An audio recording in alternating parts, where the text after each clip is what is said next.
But he's got every opportunity. So just over 4 laps of the track. The pace we're looking for around about 55, high 55, 56 seconds. Then somewhere just in and around 152.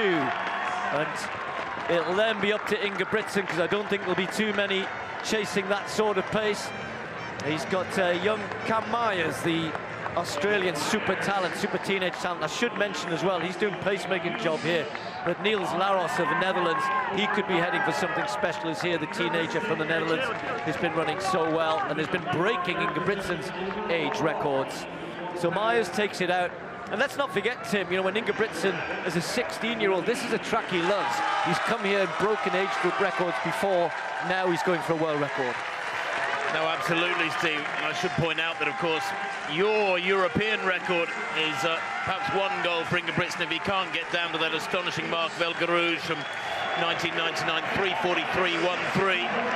Cam Myers take them out. Sawinski will take over, we understand, at about 600 or 700 metres. Ingebrigtsen looking very comfortable there, slotted in 3rd place with Negus, who will try desperately to hang on to his coattails. Kipsang up there as well, McSwain, others, but it will all be about Ingebrigtsen. And I took the chance to just remind myself of that incredible race of El Garouge. Let's not forget that Nguyen Yen of Kenya was just behind him, so he had somebody to push him on the last lap. They'd dropped the pace in that race on the 3rd lap. I think Ingebrigtsen will want the pace to stay hard right through to 1,200 metres, and they were spot on. They're heading for 151.58 at this point. That's what they want, that's what they're looking for. Sawinski's a good pacemaker, look at that, exactly right. That's actually through 800 metres. So let's not forget they've got that extra 9 to add on. But Ingebrigtsen, it won't be long before he's on his own here, and he's only got Negus for company.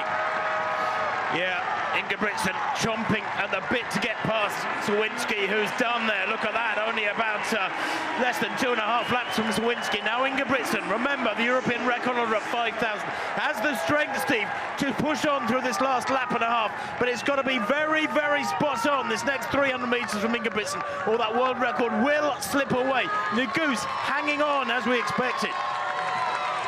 He went through 1,000 at about 2:21. I figured he needed to be at least that, maybe even 2:20, because the difference with El Garouge is he picked it up on the last lap. Ingebrigtsen likes to keep it solid and hard the whole way. Looks behind. He sees he's still got company here.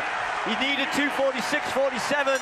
It's just slipped a little bit. High 47s. He needs a big last 400 metres here. Negus is still there. This crowd are on their feet. They know it's going to be incredibly quick. But the American is there, the American record held by Alan Webb, surely under threat here. They don't look as though they're moving too quickly down the back straight. The lights are still there though, they've got a chance. Surely, if Ingebrigtsen can just find a little bit extra, but he has to win the race first. The American's still there. 1.5 metres, 2 metres between them. That then becomes 3 metres. And Ingebrigtsen has got the kick on now. Negus is still hanging in and he's coming back. The American is just closing the gap slightly. Ingebrigtsen's tired. Negus is coming, but he's going to run out of time. Ingebrigtsen heading for the line. It's going to be incredibly quick. 3:43.73. Well, the world record just escaped him. I'll put him 3rd on the all-time list.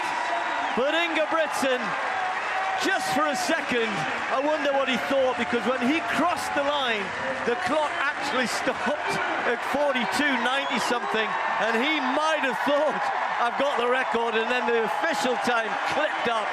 Look at Negus, look at George Mills.